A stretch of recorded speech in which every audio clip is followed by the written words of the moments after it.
Hey YouTube, what is up? This is Max with d.c.watches. Coming at you guys with a little bit of a new video. I'm going to try to make these maybe once a week, keep it at like one take, under 10 minutes, and just talk about a piece in my collection. I'm still going to try to do some b-roll over me just talking about it so you guys have something more interesting to look at than just my hands. So you'll have some slow-mo, some time lapses of the watch, and some other pictures, but my intention behind this video is to kind of talk about my experience owning each one of my pieces and talk about the story about kind of their spot in my collection, why I've kept them, and why the pieces that I have aren't really going anywhere.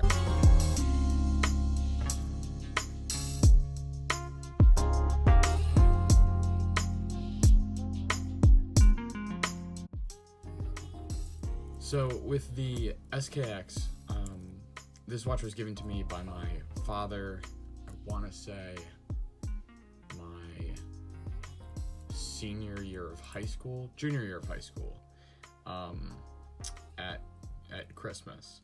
I had just started getting into watches, and the first channel I really got into was TGV, and he recommended the SKX as kind of the quintessential starter watch. And as I grew more into the hobby, became exposed to more people on YouTube, more and more people suggested this as the perfect starter watch.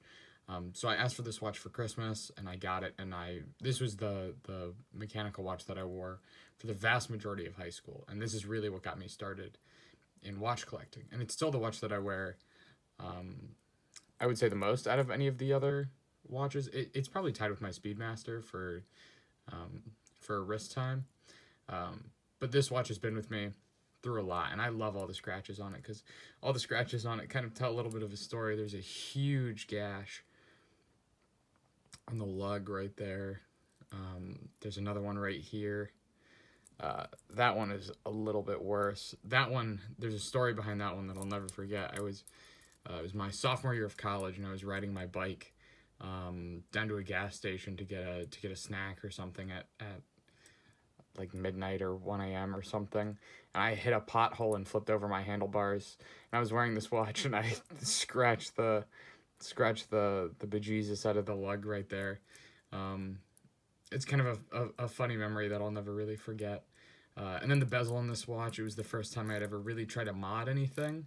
And Adrian over at Bark and Jack took his and put it in bleach. And I decided to do the same, and I really love the way that it looks, the way that it turned out. I think it looks surprisingly similar to the watch that I'm wearing right now, which is my Seamaster. The bezels look really similar. This, of course, being a natural aging process, and this being kind of a forced age. But I think it looks fantastic. I really like the idea of having a ghosted bezel on a watch that's, only a few years old. But I've really grown to love this watch, and a lot of people hate the bracelet. I love the bracelet personally. I have smaller wrists, and I think it fits my wrist really well. The case on this watch as well fits my wrist incredibly well. But this watch is one that will always stay in the collection because of how much it means to me. It's the first watch anybody ever really gave me as a gift, and really the only watch I've ever really gotten as a gift, unless you count ones that I've given myself. So I don't think this watch will ever really go anywhere, even if even as my collection continues to grow and I add pieces like the Seamaster that would probably otherwise replace this. But I've taken this watch to Hawaii. I've gone scuba diving with this, or not scuba diving, snorkeling with this watch. This is kind of my everywhere, every purpose watch. When I was looking for apartments before I moved to Washington, D.C., this is the watch that I took with me. You can actually see there's a scratch on the crystal, and that is a scratch that I've tried to poly watch out several times, but it just doesn't come out. You can see it pretty well right there. That scratch is actually from moving into my apartment in Washington, D.C., carrying boxes down the stairs. I knocked the crystal against the railing, moving boxes down into my apartment, and that's a wonderful memory that I'll I'll never forget. Getting to DC was always a goal of mine, so to have a little mark on my watch that reminds me of the process of getting there is going to be something I cherish for a long time. This watch will stay with me for many more years. There's honestly really nothing I would change about it. I have tried to swap the movement before, and I did bend the seconds hand, which you can kind of see right there, and I'm gonna give that another shot this weekend, hopefully, to try to put an NH35 in it and get a little bit more, just a little bit more use out of it, because as much as I love doing the Seiko shuffle, I think I'm kind of ready for a manual wind and hacking movement in this guy. I have a clone crown, so it'll be the same kind of style of crown, but yeah, this is my Seiko SKX. There are many like it, but this one is mine. It's a watch that will never leave my collection.